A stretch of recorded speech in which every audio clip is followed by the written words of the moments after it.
चलिए, रूपा आनंद जी का किस्सा हम यही समाप्त करते हैं। और इन्होंने कितना सच बोला, कितना झूठ बोला, और जितना इन्होंने सच बोला उस सच के आधार से वो कल्कि अवतार कौन है, वो महापुरुष कौन है, वो संत कौन है, वो तारणहार मुक्तिदाता जगत गुरु कौन है, ये देखने वाले अपने आप निर्णय कर लेंगे। अगले भविष्य वक्ता की तरफ हम बढ़ते हैं, जो बहुत ही जाने माने हैं। अखंड भारतवर्ष नाम के यूट्यूब चैनल पे जिनकी बहुत सारी भविष्यवाणियां हैं, जिनको गुरु माता श्रवणबाला के नाम से जाना जाता है। तो माता जी क्या अपने भविष्यवाणियों में कह रही है, क्या जिक्र कर रही हैं, आप जी भी थोड़ा ध्यान से सुनिए। और फिर माता जी की भविष्यवाणियों के आधार से परमपिता परमेश्वर सतगुरु रामपाल जी महाराज जी के द्वारा बख्शिश बुद्धि से, तत्व ज्ञान आधार से साथ साथ विश्लेषण भी करते रहेंगे।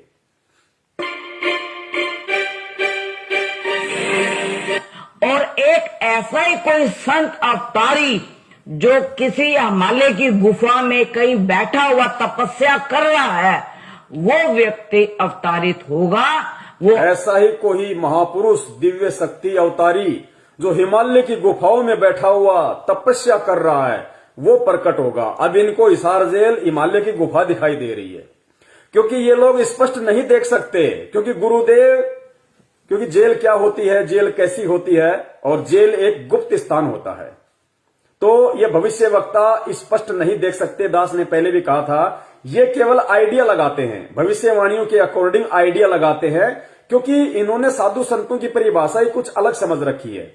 क्योंकि हम लोगों ने बचपन से पढ़ा ऋ से ऋषि, ऋ से ऋषि। अब जो ऋषि की जो फोटो हमारी पुस्तकों में बचपन से हमने देखी, वो दाढ़ी, मुंह, जटा, भगवा वस्त्र, गले में कंठी माला, तो हमारी जो साधु संतों के प्रति हमारी जो धारणा है, वो सोच है, वो सेम टू सेम वैसी ही बन गई कि अगर कोई संत होगा, महात्मा होगा, कोई साधु होगा, तो वो ऐसा ही होगा जिसके बाल होंगे, जटा होंगे, वो तपस्या करता होगा।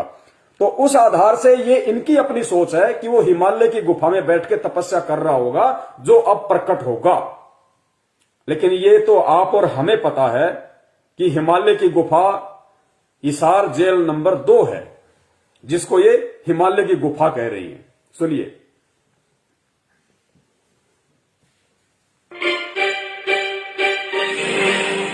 और एक ऐसा ही कोई संत अवतारी जो किसी हिमालय की गुफा में कहीं बैठा हुआ तपस्या कर रहा है, वो व्यक्ति अवतारित होगा। वो आप पे हाथ रखे, मेरे पे हाथ रखे, किस पे? कहते हैं संत अपने शिष्य को खुद ढूंढता है। शिष्य कभी नहीं ढूंढ सकता अपने गुरु को। गुरु को मालूम होता है कि ये मेरा शिष्य बनने के लायक है। तो इसी प्रकार से मैं आपको बता रही हूं कि ऐसा संत पुरुष अवतारी होगा, क्योंकि शनि जो है सन्यासी है और ये अपनी राशि पे आ रहा है। ये आने वाले सालों के अंदर ऐसे सत पुरुष को हमारे सामने खड़ा करेगा। ऐसे सत्य पुरुष को देखो, परमात्मा ये शब्द भी इनके मुख से निकलवा रहे हैं। सत्य पुरुष कभी तपस्या नहीं करता। ये जो तप है, जो ब्रह्मा जी के कारण लोकवेद में आया है, और परमात्मा कहते हैं कि जो आदमी तप करता है, तपस्या करता है, गुफाओं में, कंदराओं में, अपने शरीर को जो आदमी तप करके कष्ट देता है, भक्ति विधान शास्त्र क्या कहते हैं? तप से राज राज मदमानम, जन्म तीसरे शुक्र समानम। तप करने वाला व्यक्ति तप की कमाई से राजा बनता है। राजा बनके वो इतने कुकर्म, इतने पापकर्म कमाता है, क्योंकि जैसे देश का राजा है, देश का राजा बन गया मतलब देश की सुरक्षा और रक्षा की गारंटी उसके हाथ में। तो देश में तो जानवर भी आते हैं, देश में इंसान भी आते हैं, और राजा का धर्म होता है सबकी रक्षा सुरक्षा करना। अब इस देश में कितने कत्ल खाने, एक साल में 7200 करोड़ पृथ्वी लोक पे रहने वाले जीवों की हत्या, और 72 अरब समुद्र में रहने वाले जीवों को काटा जाता है हिंदुस्तान में प्रतिवर्ष। तो वो पाप किसके सिर पे चढ़ रहा है? उस राजा के सिर पे। शराब के ठेके गली गली में, शराब पी के अंदर बैठे हुए 5 देवताओं को लोग दुखी करते हैं। शराब पी के फिर पत्नी की पिटाई करता है, लोगों की हत्या कर देता है। वो पाप कर्म किसके सिर पे? कहीं कोई दंगा, कहीं कोई मारकाट, सीमाओं पे मारकाट, मरना, देश का राजा कौन है? उसके सिर पे रखे जाएंगे। तो कहते हैं तब से राज राज मदमानम, राजा पद प्राप्त करके फिर मद में मस्त हो जाता है, अच्छे बुरे का वो निर्णय नहीं कर पाता। और जन्म तीसरे शुक्र समानम, फिर राजा का तीसरा जन्म गधे और सुअर का होता है, और फिर उसकी खोपड़ी में कीड़े पड़ते हैं। जितने उसने जानवर कटवाए, जितनी हत्याएं उसने करवाई, जितने दंगे उसके काल में हुए, जितने लोग उसके शासनकाल में मरे, उसकी गलत नीतियों से दुखी होके, तो राजा की तो वो दुर्दशा होती है तप करने वाले की। तो हिमालय की गुफा में बैठ के तप करने वाला सत्य पुरुष नहीं हो सकता, वो काल पुरुष होता है, सत्य पुरुष नहीं होता। और सत्य पुरुष कभी भी सत्य की सत्ता कायम नहीं कर सकता, कभी भी वो जगत गुरु नहीं बन सकता, कभी भी वो देश दुनिया का संचालन नहीं कर सकता। क्योंकि शनि जो है सन्यासी है और ये अपनी राशि पे आ रहा है। ये आने वाले सालों के अंदर ऐसे सत्य पुरुष को हमारे सामने खड़ा करेगा जो कि किसी पे हाथ रखेगा उसको पता लगेगा कि ये व्यक्ति देश का उद्धार कर सकता है। उसमें वो चाहे कोई भी व्यक्ति हो, मैं ये नहीं कह सकती कि आप नहीं हो सकते, आप भी हो सकते हो, मैं भी हो सकता। पुण्यात्माओं, अपने विश्वास को दृढ़ करने के लिए जो आप परमपिता परमेश्वर कल के अवतार सतगुरु रामपाल जी महाराज जी के संपर्क में शरण में हैं, आपको दृढ़ विश्वास हो जाना चाहिए। इन भविष्यवाणी के अनुसार इन्होंने कोई गरीबदास जी महाराज जी की कोई ये ग्रंथ पढ़ के भविष्यवाणी नहीं की। इन लोगों ने संत रामपाल जी महाराज जी के सत्संग सुन के भविष्यवाणी नहीं की। इन्होंने अपनी सोच आधार से, अपनी भक्ति कमाई से देखा है और दूसरे भविष्य वक्ताओं की भविष्यवाणियों के आधार से शब्द बोल रही हैं। ये कह रहे हैं कि वो जो अवतरित जो सत्य पुरुष होगा, वो जिसके सिर पे हाथ रख देगा वो इस देश पे राज करेगा, वो भारत देश का राजा बनेगा। जिसके सिर पे वो सत्य पुरुष जो हिमालय की गुफा में बैठ के ये हिसार की जेल को हिमालय की गुफा के रूप में देख रही है, कि वो जो सत्पुरुष होगा कौन? संत रामपाल जी महाराज। वो जिसके सिर पे हाथ रख देगा वो इस देश पे राज करेगा और देश की काया पलट के रख देगा। एक बार सुनिए दोबारा। सालों के अंदर ऐसे सत्य पुरुष को हमारे सामने खड़ा करेगा जो कि किसी पे हाथ रखेगा उसको पता लगेगा कि ये व्यक्ति देश का उद्धार कर सकता है। उसमें वो चाहे कोई भी व्यक्ति हो, मैं ये नहीं कह सकती कि आप नहीं हो सकते, आप भी हो सकते हो, मैं भी हो सकती हूँ, कोई तीसरा आदमी भी हो सकता है। वो जिस पे हाथ रखेगा वही व्यक्ति इस पूरी भारत की काया को पलट देगा और भारत सोने की चिड़िया दोबारा से कह। अब यहां पे आप जी थोड़ा सा ये देखिए, परमपिता परमेश्वर सतगुरु रामपाल जी महाराज जी के कर कमलों द्वारा लिखित यथार्थ भक्ति बोध, हम जो तीनों समय की आरती करते हैं, छोटी पुस्तक है, ये उसका अनुवाद है। ये बड़ी पुस्तक है, यथार्थ भक्ति बोध। इसमें परमात्मा ने आरती के श्लोकों का, दोहों का, चौपाइयों का हिंदी में सरलार्थ किया हुआ है। तो आप यथार्थ भक्ति बोध के पेज नंबर 151 पे जाइए। 151 पेज नंबर पे परमेश्वर की वाणी है। पेज नंबर 151 पे वाणी संख्या है 110। और परमात्मा ने क्या लिखा है संत रामपाल जी महाराज जी ने यहां पे? साहेब तख्त कबीर खवासा, दिल्ली मंडल लीजे वासा। कि साहेब तख्त कबीर खवासा, अपने आप को भगवान ना कह के परम पूज्य सतगुरु रामपाल जी महाराज जी ने उस साहेब के तख्त का खवास, सतलोक में जो साहेब बैठे हैं कबीर जी, उस तख्त का जो नौकर होगा वो दिल्ली मंडल में आएगा, यहां पे प्रकट होगा कि साहेब तख्त कबीर खवासा, दिल्ली मंडल लीजे वासा। तो जो रोहतक है, सोनीपत है, ये सब दिल्ली मंडल के अंदर आते हैं। तो परमेश्वर दिल्ली मंडल में आए, गांव दनाना, जिला सोनीपत में। साहेब तख्त कबीर खवासा, दिल्ली मंडल लीजे वासा। आए खुद कबीर परमेश्वर है, लेकिन गुरुदेव अपने आप को छुपाते हुए कह रहे हैं। फिर आगे कहा सतगुरु दिल्ली मंडल आईसी। सतगुरु कौन? सतगुरु की भूमिका तो कबीर परमेश्वर निभाता है। तो यहां फिर इन्होंने स्पष्ट कर दिया कि सतगुरु दिल्ली मंडल आईसी, सतगुरु दिल्ली मंडल में, दिल्ली क्षेत्र में आएंगे। तो वो हरियाणा तो अब बना है, उससे पहले वो दिल्ली मंडल था, हरियाणा पूरा। सूती धरनी सूम जमाइसी, जो धरती सूती धरनी सूम जमाइसी का यहां पे परमात्मा ने अर्थ लिखा है कि इस पृथ्वी पे जो कंजूस हो चुके हैं उनको परमात्मा ज्ञान देके जगाएगा, उनसे दान करवाएगा। फिर आगे लिखा है काग भूषण छत्तर के आगे गंधर्व करत चलत है राग। यानी काग भूषण की जो आत्मा होगी वो उस समय दिल्ली क्षेत्र में जन्म लेगी और परमात्मा के वो विशेष निकट रहेगी। गंधर्व करत चलत है रागे। और जो यक्ष, किन्नर, गंधर्व जो अच्छी आत्माएं वो भी परमात्मा की महिमाओं का गुणगान करेंगे, जैसे आप और हम सभी सत्सेवक भाई बहन कर रहे हैं। और अब इसके पेज नंबर 154 पे आइए। पेज नंबर 154 पे देखिए, परमात्मा ने वाणी संख्या 123 पढ़िए।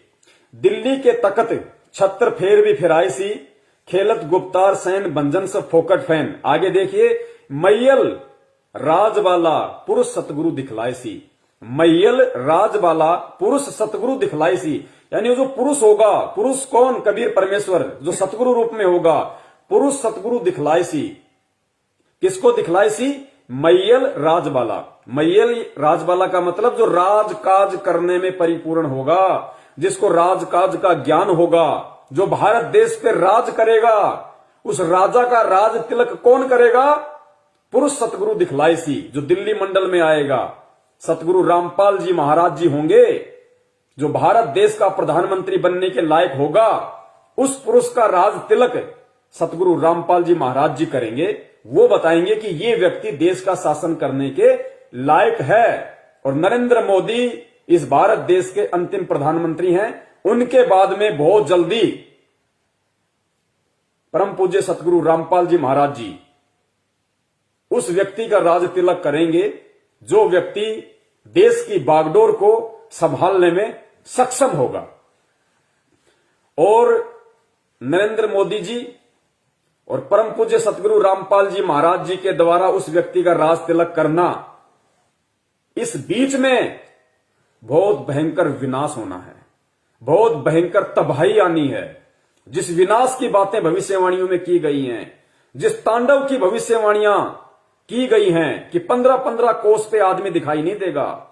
आज जो 15-15 मंजिलें जो लोग रह रहे हैं, बिल्डिंगें बना रखी हैं, कोई रहने वाला नहीं मिलेगा। जो भगत सोचते हैं मैं मकान बनाऊं, खाली पड़े रहेंगे। खाली 50-50 हजार एकड़ के मालिक बन जाना, उस समय कोई नहीं पूछेगा, कुत्ता नहीं रहेगा। वो प्लाट खाली पड़े रहेंगे, वो मकान खाली पड़े रहेंगे, खूब रहना फिर उन 10-10 मंजिलों में। तो मोदी जी के हटने से पहले और उस व्यक्ति के राजा बनने के समय का जो अंतराल है, जो बीच का जो संधि है, उसमें भयंकर विनाश है। ये आगे भविष्य वक्ताओं ने, मैं अपनी तरफ से नहीं कह रहा, मैं दो कौड़ी का जीव, मैं कुछ नहीं जानता, लेकिन जो भविष्यवाणियां आगे आप पढ़ेंगे उनमें सारा जिक्र है।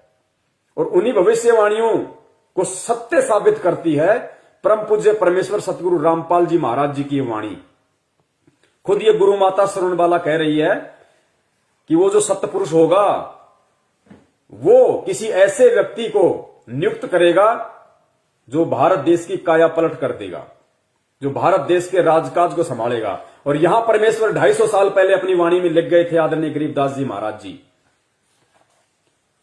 कि दिल्ली के तकत छत्र फेर भी फिराई सी, खेलत गुप्तार सैन भंजन से फोकट फैन। ये गुप्त संकेत बताया परमात्मा ने। खेलत गुप्तार सैन यानी संकेत, मैयल राजवाला पुरुष सतगुरु दिखलाई सी। इसका अनुवाद देखिए क्या किया परमात्मा ने। आप लोग पढ़िएगा, जिन जिन के पास ये पुस्तक है, यथार्थ भक्ति बोध, पेज नंबर 154, वाणी संख्या 123।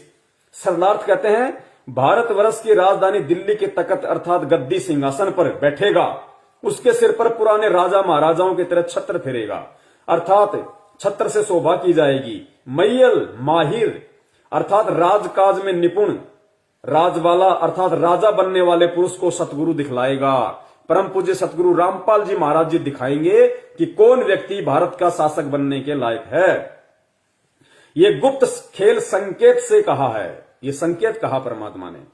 उस सतगुरु के प्रकट होने के पश्चात, देखो ये प्रकट शब्द लिखा है यहां पे, जन्म नहीं जो लोग जन्म दिवस मनाते हैं। उस सतगुरु के प्रकट होने के पश्चात, सतगुरु कौन है पृथ्वी पे? संत रामपाल जी महाराज। सब फोकट अर्थात व्यर्थ फैन आदि महिमा किसी अन्य की बताई वह भंजन यानी समाप्त हो जाएगी। जो लोग कह रहे हैं कि नरेंद्र मोदी देश को विश्व गुरु बनाएगा, जगत गुरु बनाएगा, गुरुजी कह रहे हैं महिमा किसी और की, ये सब फोकट की बातें सब धरी की धरी रह जाएंगी जब वो सतगुरु प्रकट होगा। आगे चलते हैं भविष्यवाणी पे। सकता है वो जिस पे हाथ रखेगा वही व्यक्ति इस पूरी भारत की काया को पलट देगा और भारत सोने की चिड़िया दोबारा से कहलाएगा। आगे दूसरी भविष्यवाणी में गुरु माता जी क्या कह रही हैं वो भी सुनिए। इसी में एक विरोधाभास ये भी हो रहा है कि हमारे पास कल्कि अवतार को लेकर के बहुत सारे दर्शकों के फोन आते हैं। महाराष्ट्र से फोन आए, मतलब पूरे देश से फोन आ रहे हैं और वो स्वयं को कल्कि अवतार बता रहे हैं। तो इस तरह की चीजों से भी दर्शक बहुत ही भ्रमित हो रहे हैं। आपको क्या लगता है कि जो कल्कि अवतार होगा वो फोन करके बोलेगा कि मैं कल्कि बोल रहा हूं?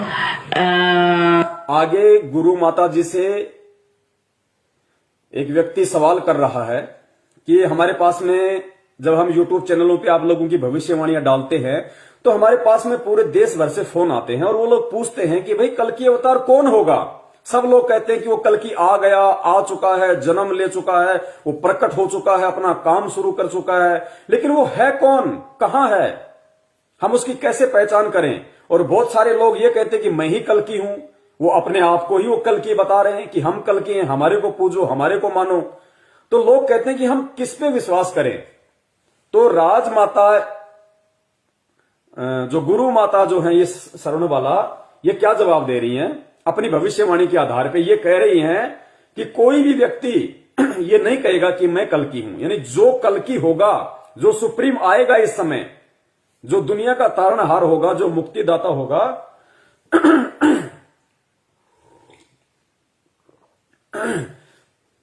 वो खुद नहीं कहेगा कि मैं कल्कि हूं, मैं जगत का तारणहार हूं, मैं सुप्रीम हूं।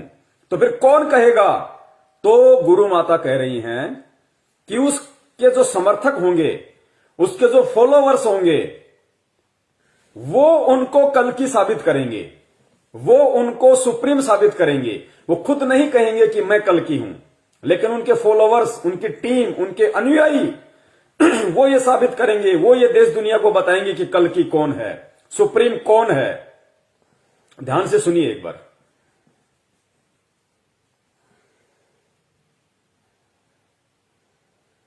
फोन करके बोलेगा कि मैं कल्कि बोल रहा हूं? शेखर जी, मैं आपसे एक बात पूछती हूँ कि शरीर तो आप ही का है, आप अपनी आत्मा को देखते हो?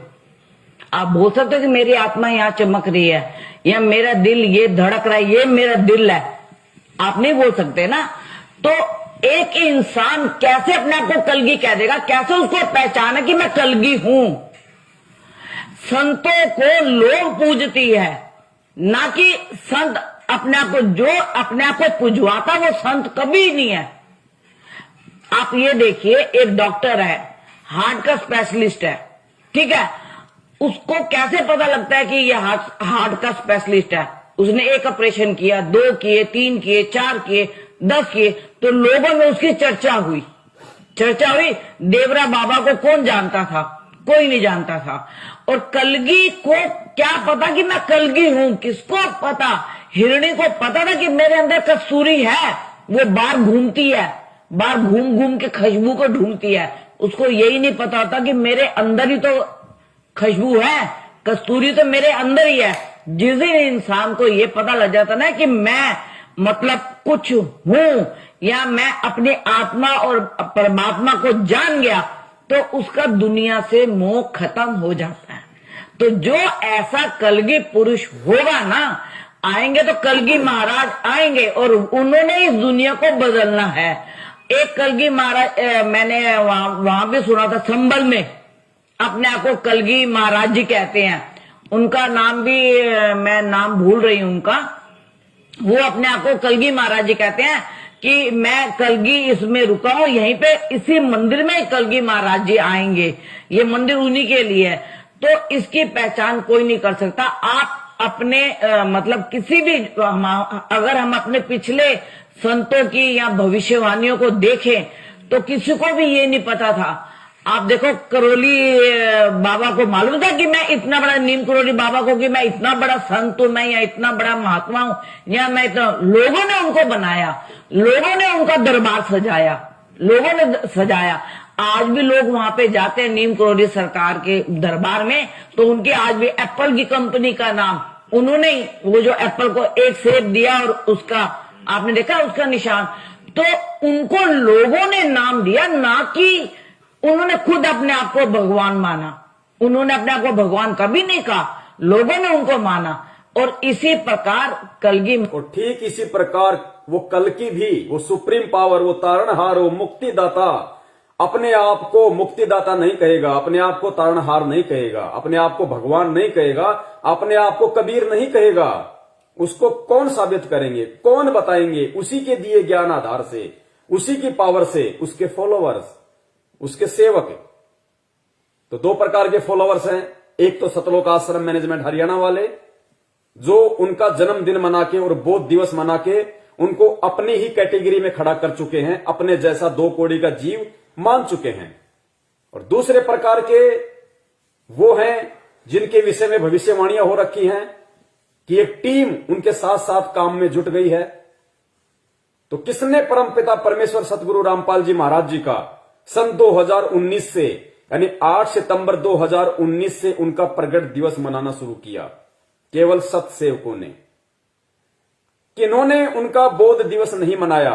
क्योंकि बोध दिवस उनका मनाया जाता है जिनको कोई ज्ञान करवाता है, जबकि वो सुप्रीम, वो कल्कि, वो तारणहार, वो जगत गुरु जो पूरी दुनिया को ज्ञान कराता है, उसको कौन ज्ञान करा देगा? तो बोध दिवस अगर किसी ने नहीं मनाया तो वो भी सत्सेवक हैं। तो यहां जो बातें हो रही हैं गुरु माता शरणबाला के अनुसार कि उनके जो अनुयायी होंगे, जो फॉलोवर्स होंगे, वही उनको परमेश्वर का नाम देंगे, वही उनको भगवान साबित करेंगे, वही उनको भगवान बताएंगे, वही उनको पूजेंगे और दुनिया से पुजवाएंगे। तो ये परमपिता परमेश्वर सतगुरु रामपाल जी महाराज जी की आप और हम सभी सत्सेवकों पे विशेष दया है। आप अपने आप को सामान्य आत्मा ना समझिए। आप इस 7.5 अरब खरब की जनसंख्या में से परमेश्वर के हीरे मोती लाल हैं, जिनके विषय में परमात्मा बताते हैं कि गोता मारू सुर्ग में जा बैठूं पाताल, गरीब दास में ढूंढता फिरूं अपने हीरे मोती लाल। आप सत्सेवक हैं, वो हीरे मोती लाल। उन्होंने खुद अपने आप को भगवान माना। उन्होंने अपने आप को भगवान कभी नहीं कहा, लोगों ने उनको माना। और इसी प्रकार कलगी महाराज जी भी आएंगे और वो ये नहीं बोलेंगे ना कलगी महाराज, उनको लोग बोलेंगे। लोग क्यों बोलेंगे? जब उनके काम देखेंगे, उनके नाम को देखेंगे, उनकी भविष्यवाणी को देखेंगे। और ऐसे व्यक्ति को ना भूख लगती है, ना प्यास लगती है, ना नींद आती है, ना थकावट होती है। तो जो संत होते हैं, जो हमारी आत्मा होती है, हम लोग जाते हैं सो, लेकिन दिल फिर भी धड़कता है, आत्मा फिर भी जागती है। तो इसी प्रकार से जो संत पुरुष हमारा आएगा, उसको कोई नहीं पहचानता होगा। वो जिस पे हाथ रखेगा उसके अंदर से जागृता आएगी और वही कलगी महाराज जी कहलाएगा। वो खुद अपने आप को कलगी महाराज जी कभी नहीं कहलाएंगे। नमस्कार दोस्तों, फोटोज तो पुण्यात्माओं, ये भविष्यवाणियां पढ़ के, ये भविष्यवाणियां सुन के उन सभी जगत वाले भाई बहनों को जो अभी तक संत रामपाल जी महाराज जी के विषय में नहीं जानते, कम जानते हैं, उनको भी आंखें खोल लेनी चाहिए। यूट्यूब पे उनके सत्संगों को सर्च करें और ज्ञान की गहराई में जाएं। परमपिता परमेश्वर से अरदास करें, प्रार्थना करें। यही एकमात्र परम शक्ति वर्तमान में पूरे ब्रह्मांड में, पूरी पृथ्वी पे है, जो आपका आत्म कल्याण कर सकती है, आपका उद्धार कर सकती है। आगे चलिए, एक दूसरी भविष्यवाणी आपको नास्त्रेदमस जी की भविष्यवाणी है। और नास्त्रेदमस की भविष्यवाणी को किसी यूट्यूब चैनल वाले ने अपने यूट्यूब चैनल पे डाली है। उन्होंने नास्त्रेदमस की भविष्यवाणी को किस तरीके से बताया है, उससे यह साबित होगा कि यह भविष्यवाणी किसके ऊपर फिट बैठ रही है। देखो, रूपा आनंद की सारी भविष्यवाणी केवल एकमात्र यदि किसी महापुरुष पे फिट बैठ रही है, संत रामपाल जी महाराज। गुरु माता शरणबाला, इनकी भविष्यवाणी किसी पे फिट बैठ रही है, संत रामपाल जी महाराज कि वो जो कल की महाराज होगा, वो जो सत्य पुरुष होगा, जो हिमालय की गुफा में बैठ के तपस्या कर रहा है, इनके अनुसार वो जिसके ऊपर हाथ रखेगा वो देश की काया पलट देगा। तो इस पुस्तक में परमेश्वर ने इस माता जी के जन्म से पहले ही लिख दिया, आदरणीय गरीबदास जी महाराज जी ने सन 1727 में, कि मैयल राजबाला पुरुष सतगुरु दिखलाई सी, और उसका अनुवाद भी कर दिया कि दिल्ली की गद्दी पे जो राजा बैठेगा, जो राजकाज करने में निपुण होगा, वो सतगुरु उसका रास्ते लग करेगा। संत रामपाल जी महाराज जी उसका रास्ते लग करेंगे। तो गुरु माता की भविष्यवाणी 101% गुरुदेव पे फिट बैठ रही है। इसके अलावा इस पृथ्वी पे ऐसा कोई संत महात्मा नहीं है जिसके ऊपर फिट बैठे। क्यों? क्योंकि हाथी के कपड़े तो हाथी पे ही फिट बैठेंगे, झोटे पे या गधे पे नहीं बैठेंगे, और बैठाने की कोई कोशिश करेगा तो अपना मजाक बनाएगा। आगे सुनिए इस भविष्यवाणी को, और इस भविष्यवाणी के अनुसार उस संत की क्या पहचान होगी वो भी देखिए, किसके ऊपर फिट बैठेगी। कहलाएंगे। नमस्कार दोस्तों, फोटोज थॉट डिकोडेड में आपका स्वागत है।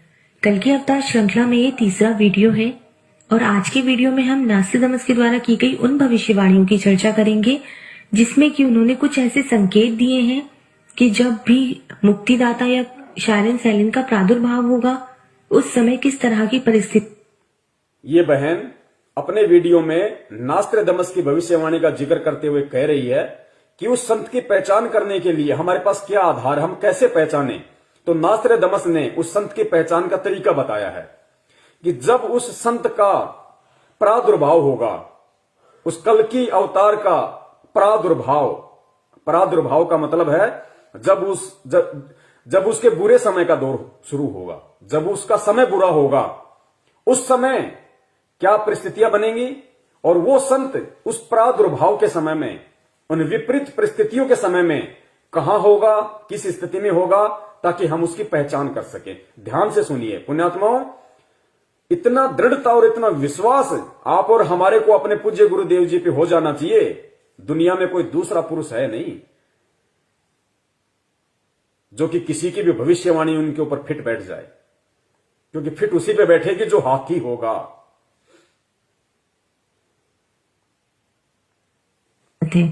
कल की अवतार श्रृंखला में ये तीसरा वीडियो है और आज के वीडियो में हम नास्तिदमस के द्वारा की गई उन भविष्यवाणियों की चर्चा करेंगे जिसमें कि उन्होंने कुछ ऐसे संकेत दिए हैं कि जब भी मुक्तिदाता या शायरन सैलिन का प्रादुर्भाव होगा उस समय किस तरह की परिस्थितियां हमारे समक्ष बनेंगी।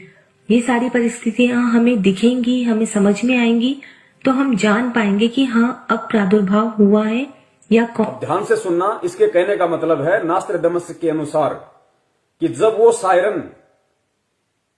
सायरन का प्रादुर्भाव होगा, उस सायरन का जब बुरे दौर का समय चल रहा होगा, तो देश में कैसी परिस्थितियां होंगी, जनता और सरकार के बीच में कैसी परिस्थितियां होंगी, उस समय वो सायरन कहां होगा, कहां बैठा होगा। ध्यान से सुनना, परम पूज्य गुरुदेव रामपाल जी महाराज जी पे और हिसार जेल पे एक्यूरेट फिट बैठ रही है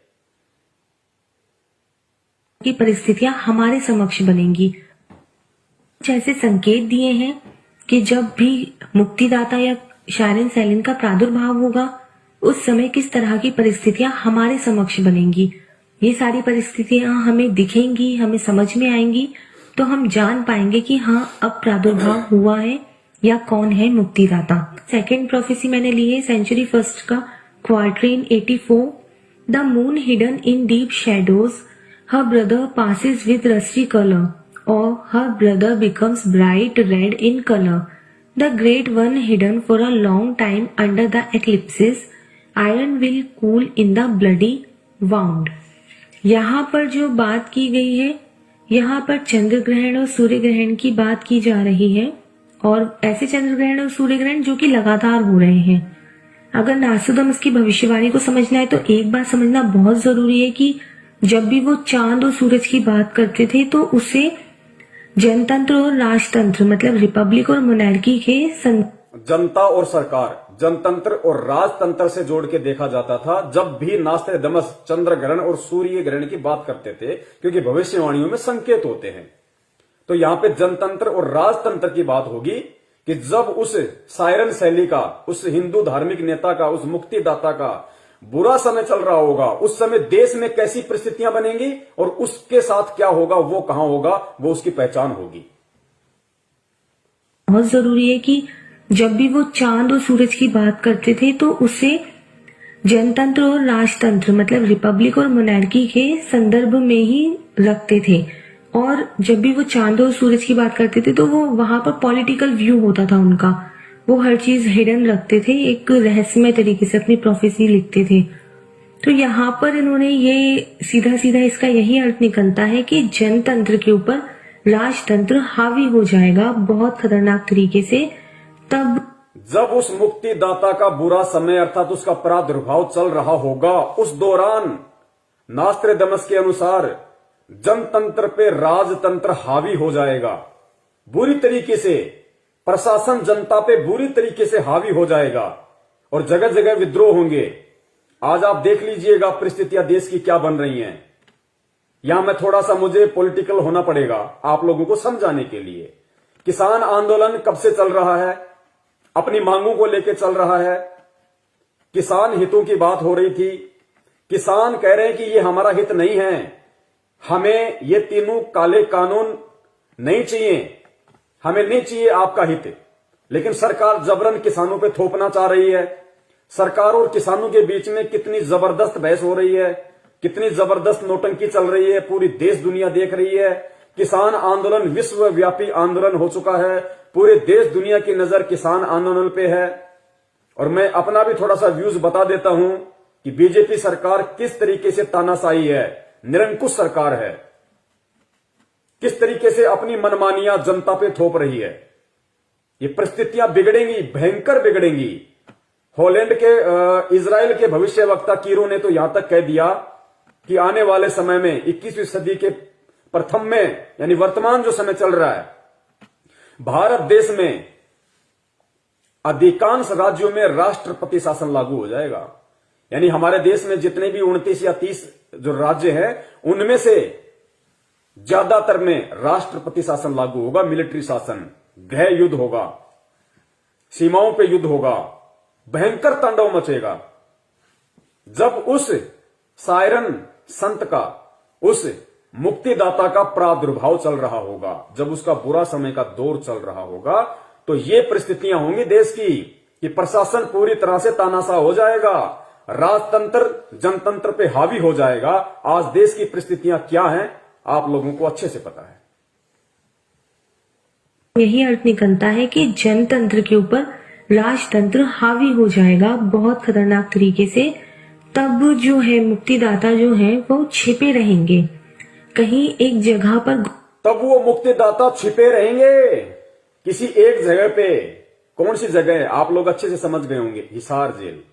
सन 2014 से वो परमात्मा छुपा हुआ है, हिसार जेल में बैठा हुआ है गुप्त रूप से, क्योंकि ये भविष्यवक्ता स्पष्ट नहीं बता सकते, वो कहीं छुपा होगा।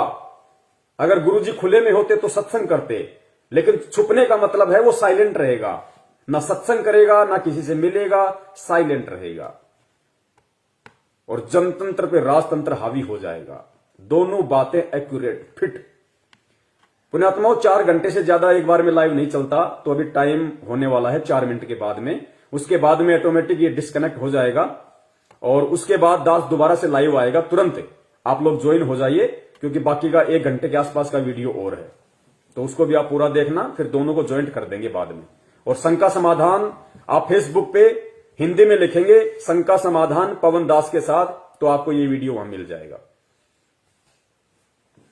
तब जो है मुक्तिदाता जो है वो छिपे रहेंगे कहीं एक जगह पर, गुप्त स्थान पर रहेंगे वो, जहां से कि वो पूरे ग्रहण के टाइम, ग्रहण यहाँ पर यही है, राजतंत्र के ऊपर जनतंत्र के ऊपर राजतंत्र हावी हो गया है, यही ग्रहण है नास्तिदमस का। इस दौरान मुक्तिदाता कहीं पर गुप्त रूप से रहेंगे, पूरी अपनी दृष्टि इस घटना पर, इस पूरे सिनेरियो पर बनाए रखेंगे और एक सही समय आने पर वो हमारे समक्ष प्रकट होंगे या उनका प्रादुर्भाव हमारे समक्ष होगा। इसमें यह भी जिक्र है कि वो कहाँ पर छिपेंगे। वो ऐसी जगह पर जहाँ पर इस्पात या लोहे से संबंधित कारखाने होते हैं, वो ऐसी जगह पे रहेगा जहाँ पे लोहे या इस्पात से संबंधित कारखाने होते हैं। ये लोग सही तरीके से देख नहीं सकते, केवल आभास कर सकते हैं। तो लोहे या ये जो भविष्यवक्ता हैं, जो नास्त्रदमस, उसको लोहे जैसा कुछ दिखाई दे रहा था। लोहा, यहां लोहे का मतलब है सलाखें। उसको हिसार जेल की वो लोहे की मोटी मोटी सलाखें दिखाई दे रही थी नास्त्रदमस को। तो वो कह रहा है कि वो ऐसी जगह होगा जहां पे लोहे या इस्पात से संबंधित काम होगा।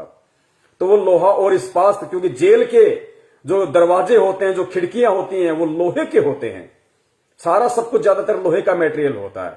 तो उस समय वो कहां होगा सायरन संत? ऐसी जगह पे जहां पे लोहे या इस्पात से संबंधित कुछ होगा।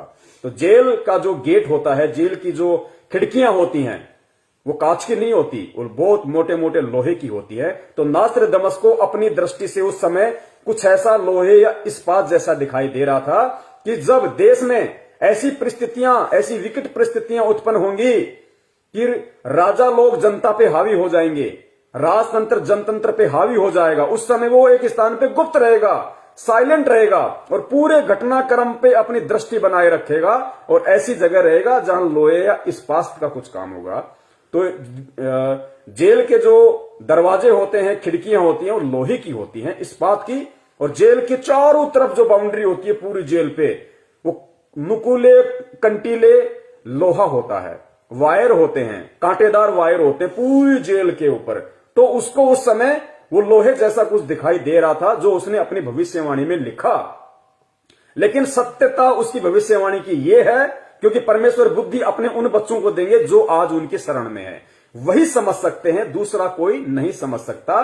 तो इस भविष्यवाणी के अनुसार भी, नास्त्रदमस की भविष्यवाणी के अनुसार अगर कोई फिट है, सत्य है, तो परम पूज्य सतगुरु रामपाल जी महाराज जी हैं।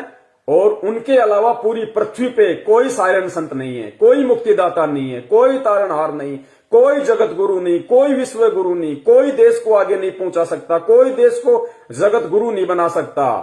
केवल परम पूज्य सतगुरु रामपाल जी महाराज जी ही पूरी दुनिया का मुक्तिदाता है। और हर भविष्य वक्ता की भविष्यवाणी 101% केवल उन्हीं के ऊपर खरी उतरेगी दुनिया में, और ऐसा कोई पुरुष, कोई व्यक्ति नहीं है जिसके ऊपर खरी उतरेगी। वीडियो का दूसरा पार्ट देखने के लिए आप जी बने रहिए, क्योंकि लाइव का टाइम एंडिंग होने वाला है।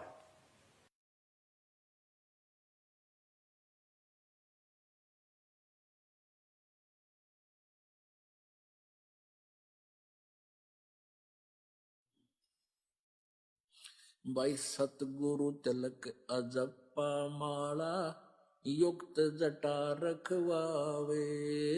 सतगुरु तिलक अजप्पा माला युक्त जटा रखवावे। जत को पीन सत का चोला भीतर बेख बनावे। जब कोई राम भगत गत पावे हो जी। जब कोई राम भगत गत पावे हो जी।